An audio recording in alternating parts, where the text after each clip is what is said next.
welcome to my crazy life. It's Lori. And today, for my Keto Monday, we're going to bake some brownies. Sorry, my shirt's a mess with this collar. I'm going to link the recipe below that is the inspiration for this, but I do make some changes I want to talk to you about. The dry ingredients calls for a half a cup of almond flour. Now, in order to get the carbs a little lower, I do a half a cup of almond flour, half a cup of oat fiber. Oat fiber, which I've showed you before, is insoluble, and therefore there's no carbs. So I just do that little switch. The other switch is the recipe calls for Lily's chocolate.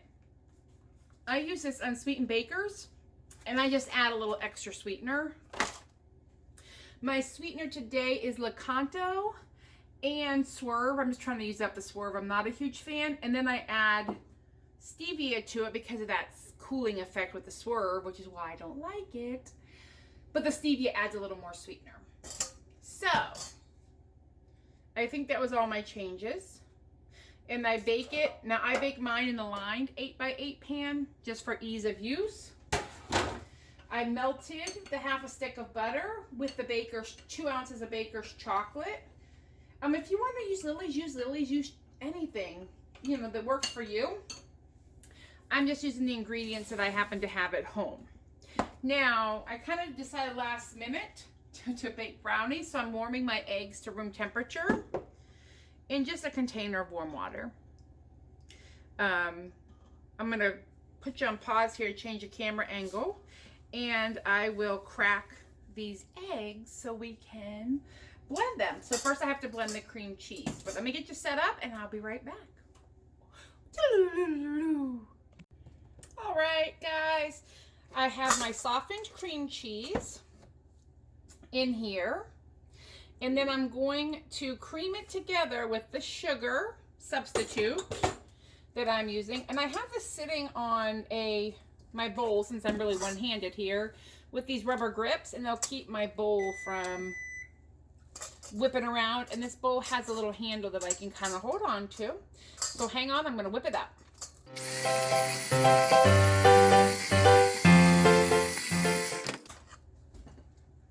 Okay, that was the cream cheese, the sweetener, and the vanilla.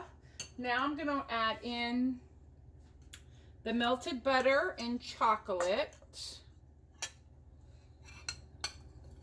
My shoulder's doing so much better. I can sort of hold things now. Nothing of any weight. But like an empty bowl, I can hold it. And I just have to know my body. And the doctor said as long as it's it doesn't hurt, I'm good. But, I have to keep my brace on. So now we're going to whip this up. Be right back.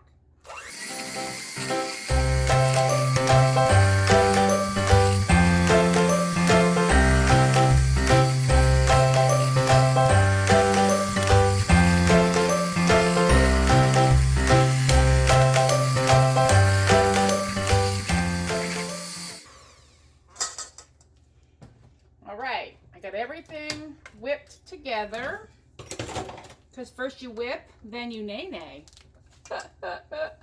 I'm so funny sometimes. And if you can see, this is very fluffy, which is good. We want it that way. Now I'm going to get my sifter out and sift these ingredients. I like to sift, especially with almond flour, because it does clump, and so does the oat fiber. My shirt's coming up. This thing is getting plenty much on my nerves, just so we're all aware of this. I'm not using my arm, I'm just hitting it up against my hand. And I'll show you why I do this. Look at those huge clumps. I'm going to hold that. Just helps, it is milled ultra fine, but unfortunately, or fortunately, however it goes, it clumps together. Now I'm just going to stir this up. Now, oat fiber acts a lot like coconut flour. It's a very thirsty flour, and therefore I will let this sit for a little bit just to allow the oat fiber to absorb. I think it tends to be less drying in the finished product when I do this. I could be totally nuts, who knows? But it's just a little system I've worked out. But now I have all of my brownie done. Now the recipe says that you could add, you know, chocolate chips to this, but to me that's just adding carbs and wasting $8 a bag chocolate chips when this is plenty chocolatey. I use the dark chocolate baker's chocolate like I told you, but then I also use Hershey's special dark cocoa, so it's a dark chocolate. Oh, one other ingredient I forgot.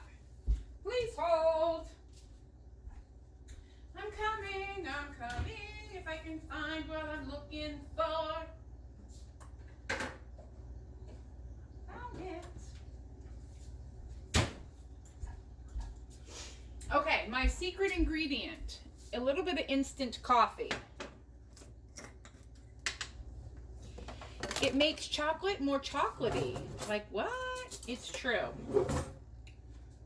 So I will only put like just a little bit in. And if you have leftover coffee from breakfast, put that in. You know, you don't have to buy instant. But because I brew 1 cup at a time, I don't usually have, you know, just black coffee brewed laying around the house. So I just buy that. And I got it at the dollar store, and I will tell you at the Dollar Tree, it works fine. So I'm going to let this sit and kind of let the oat fiber absorb. And then I'm going to put it in my pan. And it bakes about 30 to 45 minutes at 350. And I'll bring you back when it comes out of the oven. But this is what it will look like. Almost like a frosting consistency. But it's delicious. I've made this recipe several times. All right, I'll be back. Here we go. They're out of the oven, cooling. They do puff up and then they kind of sink down, so you want to watch that. This is why I use the parchment. It comes out pretty clean. Now the recipe says it makes 8 servings. First of all, I'm not sure how to separate that. I mean, I guess I could separate into 8, but I make many more. I do little 1-inch squares, and I'll have 1 or 2 of those, which would probably be like 1/4 of a serving. But these are really good. They're chewy.